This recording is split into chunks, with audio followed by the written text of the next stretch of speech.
Dios, Adonai, gracias por tu soberanía y tu señorío sobre todas las cosas. Tú eres el dueño de todo lo que existe y te rendimos honor y adoración por tu grandeza y tu majestad. Concédenos sabiduría y dirección en todas las áreas de nuestra vida, Señor, que reconozcamos tu autoridad sobre nosotros y que vivamos en sumisión y obediencia a tu voluntad.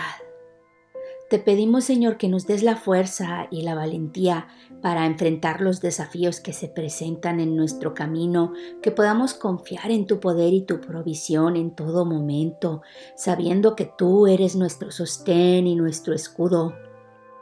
Dios nuestro, te pedimos que nos ayudes a vivir vidas que te honren y te glorifiquen en todo lo que hacemos, que nuestras palabras, nuestras acciones y nuestros pensamientos reflejen tu amor y tu justicia en este mundo.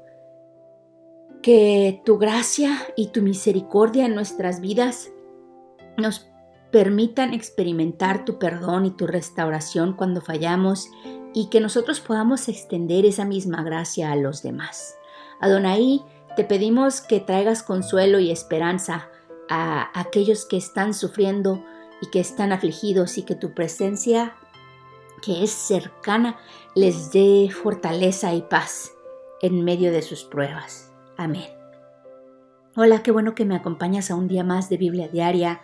Hoy es 13 de mayo y vamos a leer 2 Samuel, capítulos 11 y 12 y 1 Crónicas, capítulo 20. En la primavera, que era la época en que los reyes salían de campaña, David mandó a Joab con la guardia real y todo el ejército de Israel para que aniquilara a los amonitas y sitiara la ciudad de Rabá. Pero David se quedó en Jerusalén. Una tarde, al levantarse David de la cama, comenzó a pasearse por la azotea del palacio y desde ahí vio a una mujer que se estaba bañando. La mujer era sumamente hermosa, por lo que David mandó que averiguaran quién era y le informaron: se trata de Betsabé, que es hija de Elián y esposa de Urías elitita. Entonces David ordenó que la llevaran a su presencia y cuando Betsabé llegó, él se acostó con ella. Después de eso, ella volvió a su casa. Hacía poco que Betsabé se había purificado de su menstruación, así que quedó embarazada y se lo hizo saber a David. Entonces David le envió este mensaje a Joab: mándame aquí a Urías elitita. Y Joab así lo hizo. Cuando Urías llegó, David le preguntó cómo estaban Joab y los soldados y cómo iba la campaña. Luego le dijo: vete a tu casa y acuéstate con tu mujer. Tan pronto como salió del palacio, Urías recibió un regalo de parte del rey, pero en vez de irse a su propia casa, se acostó a la entrada del palacio, donde dormía la guardia real. David se enteró de que Urías no había ido a su casa, así que le preguntó: ¿has hecho un viaje largo? ¿Por qué no fuiste a tu casa? En este momento, respondió Urías, tanto el arca como los hombres de Israel y de Judá se guarecen en simples enramadas, y mi señor Joab y sus oficiales acampan al aire libre, y yo voy a entrar en mi casa para darme un banquete y acostarme con mi esposa. Tan cierto como que su majestad vive, que yo no puedo hacer tal cosa. Bueno, entonces quédate hoy aquí y mañana te enviaré de regreso, replicó David.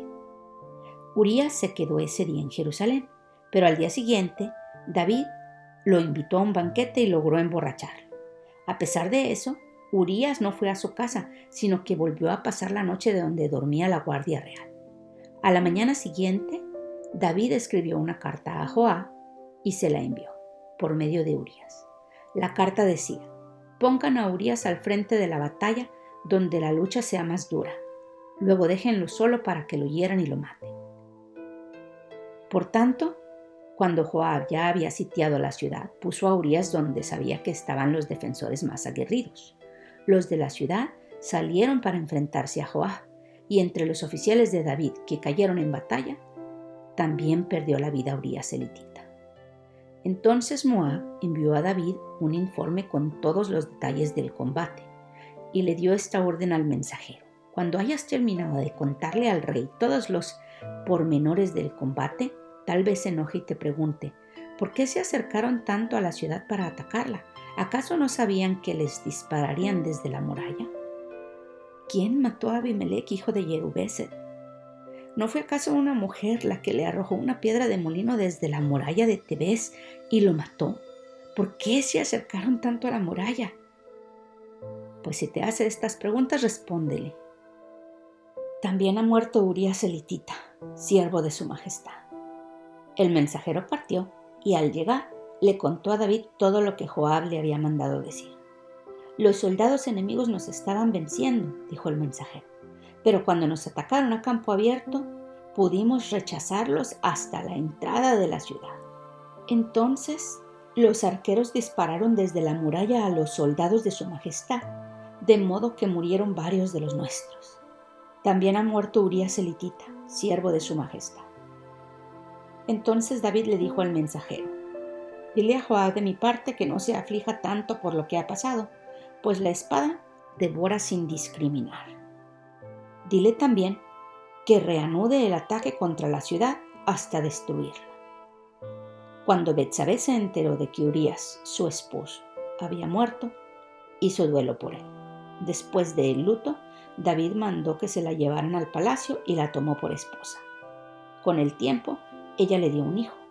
Sin embargo, lo que David había hecho le desagradó al Señor.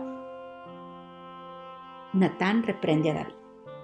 El Señor envió a Natán para que hablara con David. Cuando este profeta se presentó ante David, le dijo: 2 hombres vivían en un pueblo. El uno era rico y el otro pobre. El rico tenía muchísimas ovejas y vacas. En cambio, el pobre no tenía más que una sola ovejita, que él mismo había comprado y criado. La ovejita creció con él y con sus hijos. Comía de su plato, bebía de su vaso y dormía en su regazo. Era para ese hombre como su propia hija. Pero sucedió que un viajero llegó de visita a la casa del hombre rico y como éste no quería matar ninguna de sus propias ovejas o vacas para darle de comer al huésped, le quitó al hombre pobre su única ovejita. Tan grande fue el enojo de David contra aquel hombre que le respondió a Natán: tan cierto como que el Señor vive, que quien hizo esto merece la muerte. ¿Cómo pudo hacer algo tan ruin? Ahora pagará 4 veces el valor de la oveja. Entonces Natán le dijo a David: tú eres ese hombre.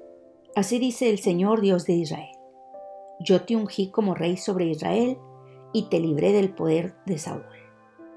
Te di el palacio de tu amo y puse sus mujeres en tus brazos.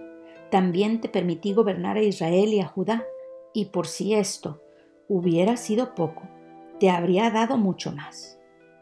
¿Por qué entonces despreciaste la palabra del Señor haciendo lo que me desagrada? Asesinaste a Urías elitita para apoderarse de su esposa. Lo mataste con la espada de los amonitas. Por eso la espada jamás se apartará de tu familia, pues me despreciaste al tomar la esposa de Urías elitita para hacerla tu mujer. Pues bien, así dice el Señor: yo haré que el desastre que mereces surja de tu propia familia, y ante tus propios ojos tomaré a tus mujeres y se las daré a otro, el cual se acostará con ellas en pleno día. Lo que tú hiciste a escondidas, yo lo haré a plena luz y a la vista de todo Israel. He pecado contra el Señor, reconoció David ante Natán. El Señor ha perdonado ya tu pecado y no morirás, contestó Natán. Sin embargo, tu hijo sí morirá, pues con tus acciones has ofendido al Señor. Dicho esto, Natán volvió a su casa, y el Señor hirió al hijo que la esposa de Urías le había dado a David, de modo que el niño cayó gravemente enfermo. David se puso a rogar a Dios por él. Ayunaba y pasaba las noches tirado en el suelo. Los ancianos de su corte iban a verlo y le rogaban que se levantara, pero él se resistía y aún se negaba a comer con ellos. 7 días después el niño murió. Los oficiales de David tenían miedo de darle la noticia, pues decían: si cuando el niño estaba vivo, Le hablábamos al rey y no nos hacía caso. ¿Qué locura no hará ahora si le decimos que el niño ha muerto? Pero David, al ver que sus oficiales estaban cuchicheando, se dio cuenta de lo que había pasado y les preguntó: ¿Ha muerto el niño? Sí, ya ha muerto, le respondieron. Entonces David se levantó del suelo y enseguida se bañó y se perfumó. Luego se vistió y fue a la casa del Señor para adorar. Después regresó al palacio, pidió que le sirvieran alimentos y comió. ¿Qué forma de actuar es esa?, le preguntaron sus oficiales. Cuando el niño estaba vivo, yo ayunaba y lloraba, pues pensaba, ¿quién sabe? Tal vez el Señor tenga compasión de mí y permita que el niño viva. Pero ahora que ha muerto, ¿qué razón tengo para ayunar? ¿Acaso puedo devolverle la vida? Yo iré a donde él está, aunque él ya no volverá a mí.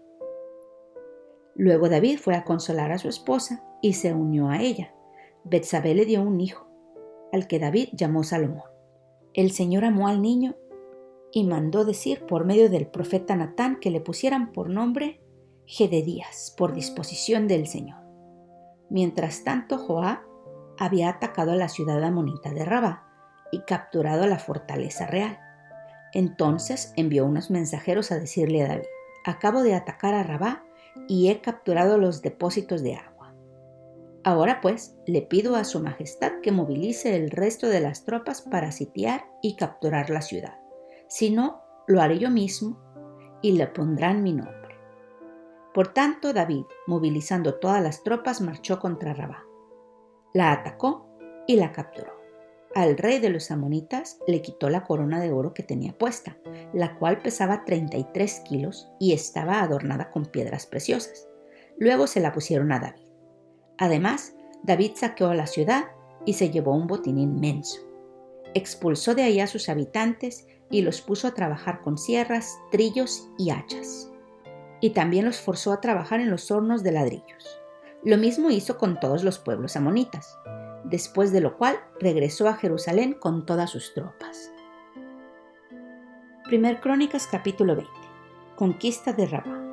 En la primavera, que era la época en la que los reyes salían de campamento, Joab sacó el grueso del ejército y devastó el país de los amonitas.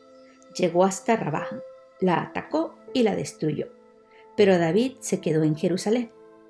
Al rey de los amonitas, David le quitó la corona de oro que tenía puesta, la cual pesaba 33 kilos y estaba adornada con piedras preciosas. Luego se la pusieron a David. Además, David saqueó la ciudad y se llevó un botín inmenso. Expulsó de ahí a sus habitantes y los puso a trabajar con sierras, rastrillos y hachas. Lo mismo hizo con todos los pueblos de los amonitas. Después de lo cual regresó a Jerusalén con todas sus tropas. Guerra contra los filisteos. Después de esto hubo una batalla contra los filisteos en Geser. Fue en esa ocasión cuando Sibecai, el Husatita, mató a Sipai, descendiente de los gigantes. Así sometieron a los filisteos. Luego, en otra batalla que hubo contra los filisteos, el Hanán, hijo de Yair, mató a Lijmí, hermano de Goliat el Gitita, cuya lanza tenía un asta tan grande como el rodillo de un telar. Hubo una batalla más en Gat. Allí había otro gigante, un hombre altísimo que tenía 6 dedos en cada mano y 6 en cada pie. Es decir, tenía 24 dedos en total. Este se puso a desafiar a los israelitas, pero Jonatán, hijo de Simá, que era hermano de David, lo mató. Estos fueron los descendientes de Rafá el Gitita, que cayeron a manos de David y de sus oficiales.